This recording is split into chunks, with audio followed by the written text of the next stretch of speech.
Welcome back to my Lobotomy Corporation bedtime story reading. This is Hitori, and I'll be helping you fall asleep with some ambient audio and awesome OST from our favorite game, as I learn more about Lobotomy Corporation's abnormalities.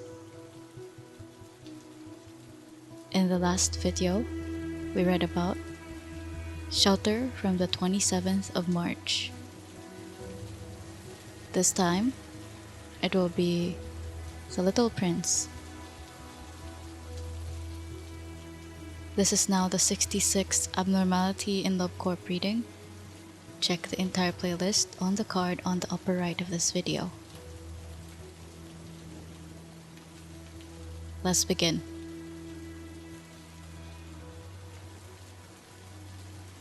The Little Prince. O-04-66, also known as Giant Mushroom Chunk prior to Observation Level 4, is an abnormality taking the form of a tall, mushroom-like entity of dark blue and purple colors.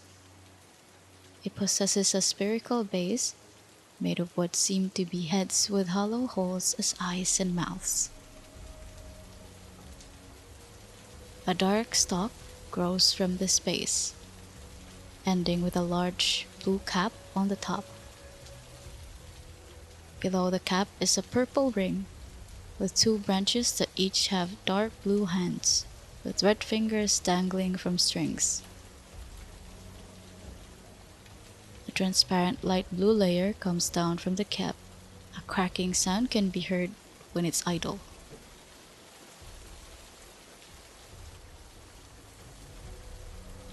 Ability. Little Prince's ability will trigger when its Qliphothr counter reaches 0. Its Qliphothr counter can fluctuate in the following ways. Decrease by 1 after 3 consecutive non-insight works are performed on it. Decrease by 1 when getting a bad work result. Decrease by 1 if an employee has 5 spores and enters the containment room.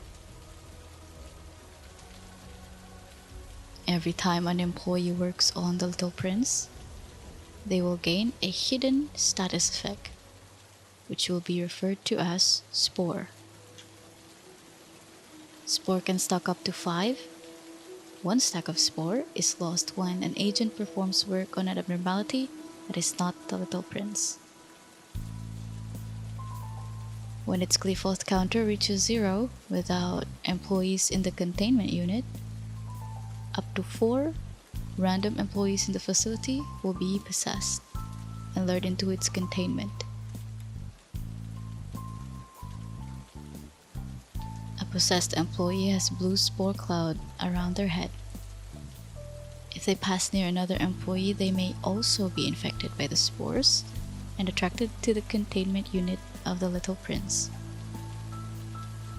Possessed employees can be returned to normal by clicking on them multiple times, slowing the employee until released.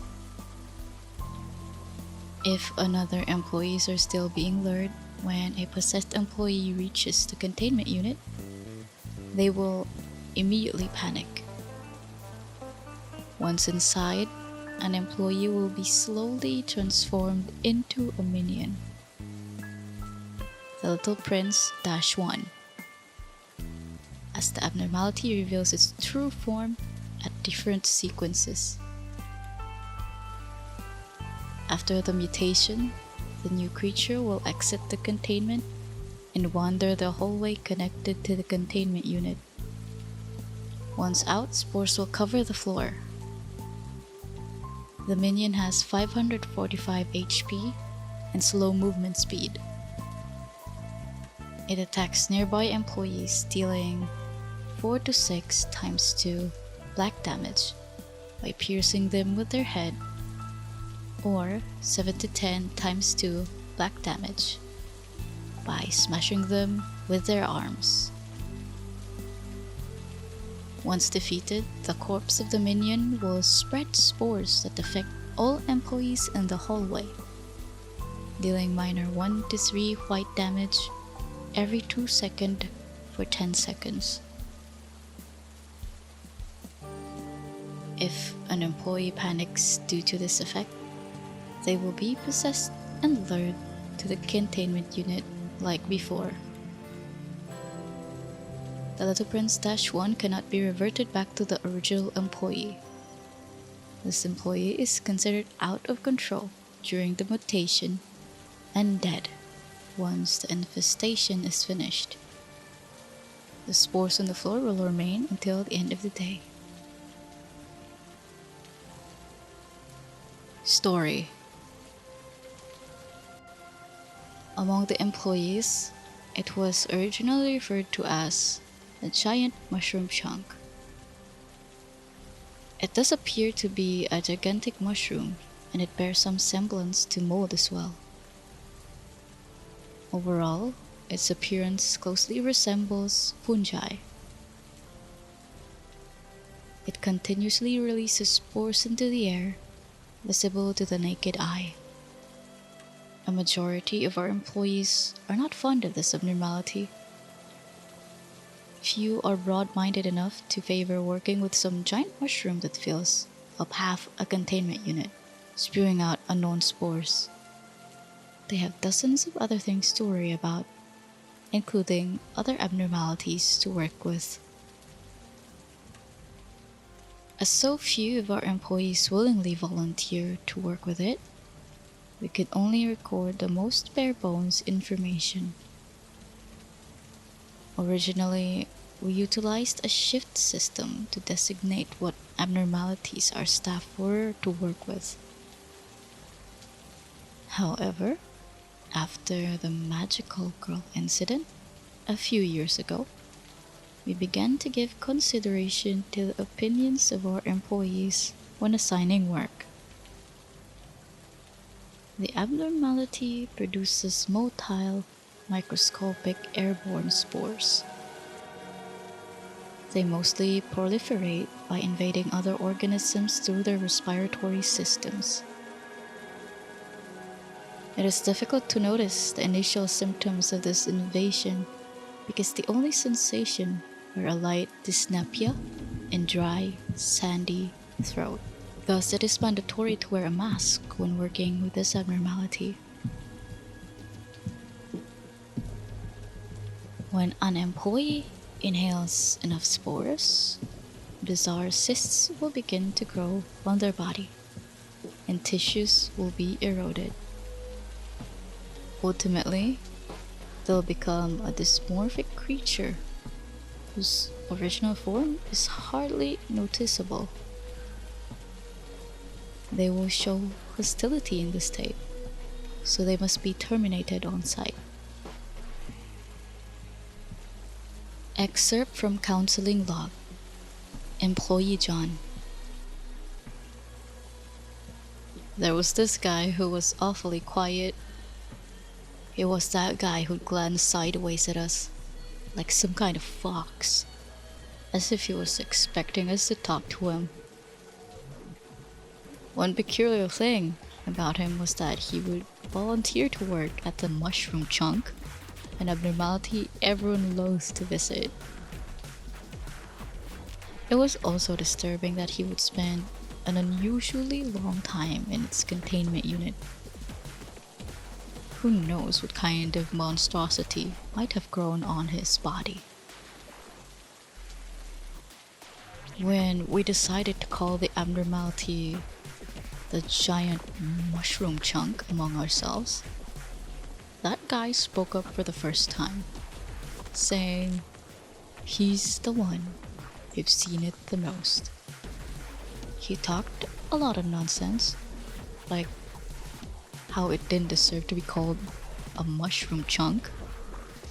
Everyone laughed at him, We decided he finally had gone bonkers when he started saying stuff about how he became friends with the damn thing.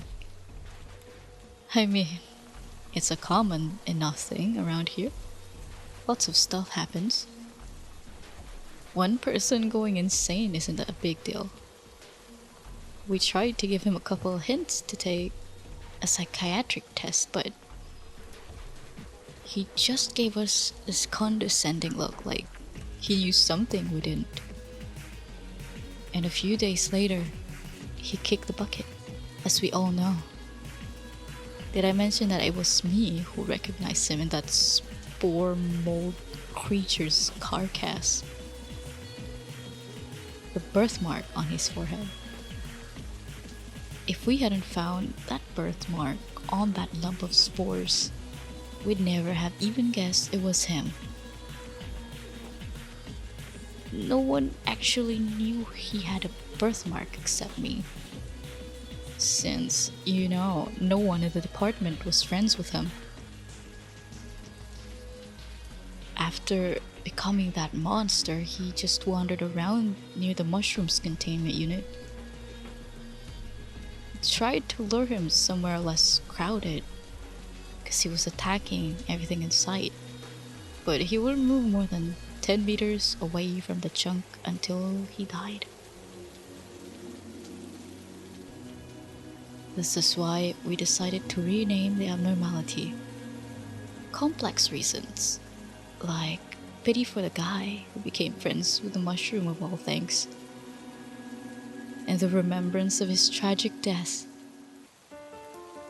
To tell you the truth, he needed a friend.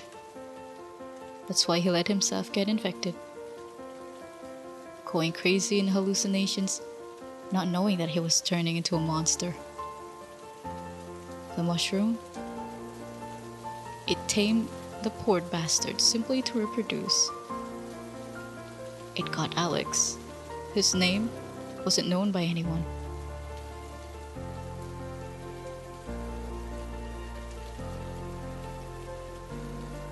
Employee Alex's notes. The human mind is too fragile to visualize something in its truest form. Did you know that mantis shrimp can see hundreds of colors that humans cannot? That simple fact is enough of an example to illustrate my point that it's detrimental to believe and judge everything by relying solely on what you see. I don't actually have many friends. Don't misunderstand me now.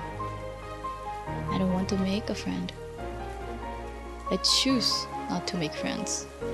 It's not that I can't. It is because we don't understand each other. A person thinks of himself as a completely isolated entity, making it impossible to fully understand others. But ironically, an inherent instinct of mob psychology has survived over the course of our evolution.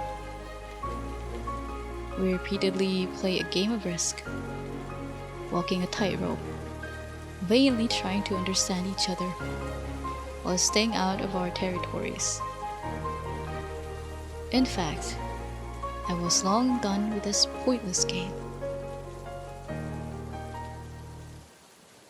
I volunteered to observe the giant mushroom for a similar cause. No one wanted to get close to the abnormality. It must be because of some petty reasons, such as how it looks disgusting to their eyes. The fact that its appearance was slightly alien wasn't going to stop me. In fact, I actually felt a bit superior when everyone seemed surprised when I said I would work with it. Omitted. The abnormality didn't show any notable activity. I recorded and observed the silence with patience. One day, after it spread powders of enchanting colors, I experienced a special change. I could perceive hyperreality, a plane higher than reality. This was a hand he gave to me. I took it and was rewarded with an invitation to such a special place. It was something only I could achieve. He talked to me telepathically. He welcomed me because I was the only one who could realize his essence. I had been imagining, yearning for the moment to converse through my mind, to be completely understood, a feeling of unification. It was so exhilarating, I could barely hide my joy. Omitted. I wanted to get closer to him. I wanted to be a part of him. I always thought of him. I wanted to belong to him and understand his world. Like a flower bud about to bloom, my mind was pervaded. I was being tamed, little by little.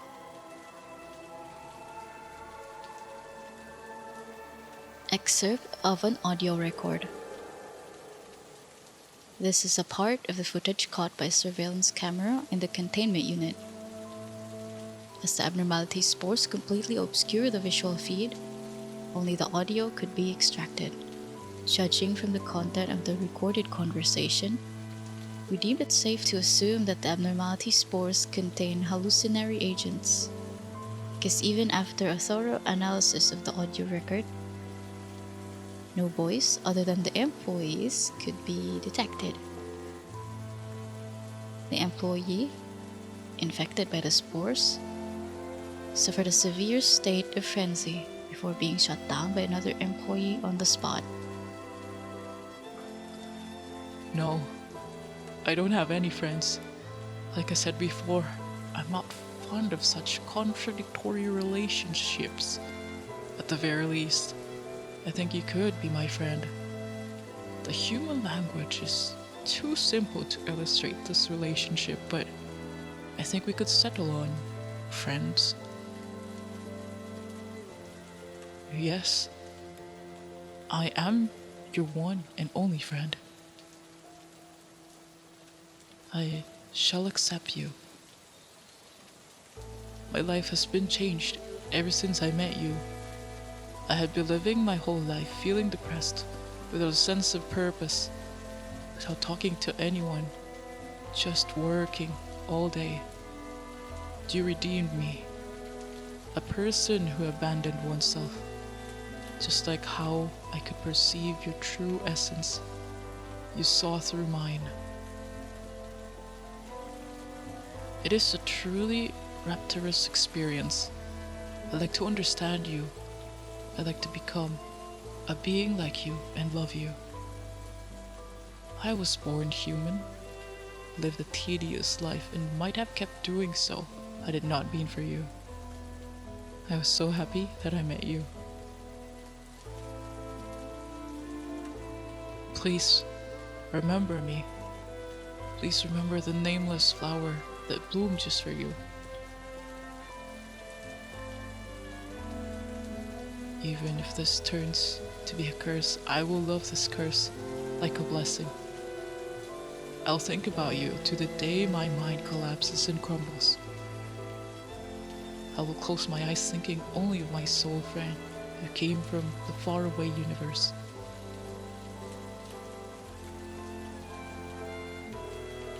Afterward, a faint sound of air leaking from the abnormality could be heard before all fell silent. Trivia. The Little Prince has been reworked since Legacy, now including a new portrait. This abnormality is based on the novella The Little Prince, written by Antoine de Saint-Exupéry. This can be evidenced by the title of the abnormality itself, as well as the assumed role of employee Alex, matching that of the fox. a character in the novella that the little prince tames and becomes friends with. A line of flavor text relates to a key code of the book, which states, "One sees clearly only with the heart. The essential is invisible to the eye."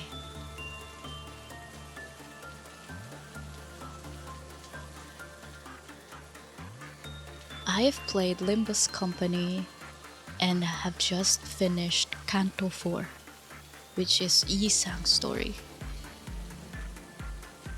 At the end of the ending credits, we have Demian suddenly appearing in front of our main character Dante.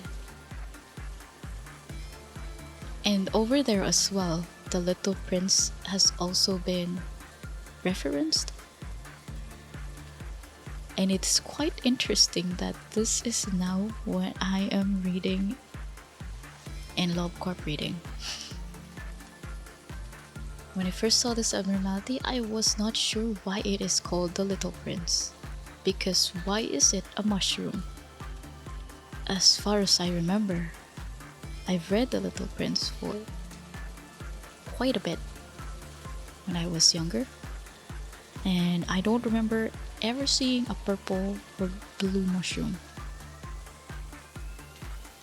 Though the reference they made regarding its flavor text about the fox and the little prince is kind of iffy. Because if you are going to take into the context of what the relationship is between the fox and the little prince in the books, it feels kind of weird. So I've had this abnormality also breach, which was absolutely hilarious because it was one of the named nuggets I have, which is Rupo. And Rupo just going in there, changing into a weird phallic shaped monster. Can't deal. It was too damn funny. I don't even know if this is appropriate to laugh. There were also other times when the little prince also breached. But of course, who gives a shit about an unnamed nugget anyway? They couldn't just go and die in there. I mean, we can just take care of it and kill it, but just the mental image of Rupo changing into a phallic shaped abnormality was just far too much. It's like a core memory in my brain right now. Now, if you have tips or interesting details about this abnormality, please comment about it down below. If you like, you can also catch my stream on Twitch and here on YouTube so you can assist me if you're a veteran in the game. If you want more Project Moon content from me, please don't hesitate to like the video. You can also support me further with my Patreon. Also, don't forget to subscribe. I'd like to thank my current Patreon supporters that are shown on the screen, as well as my Twitch subscribers. I want to always let you know that I appreciate everything you do for me. Truly. This thanks is also extended to you who's currently watching. Anyway, until next time, I hope you rest easy.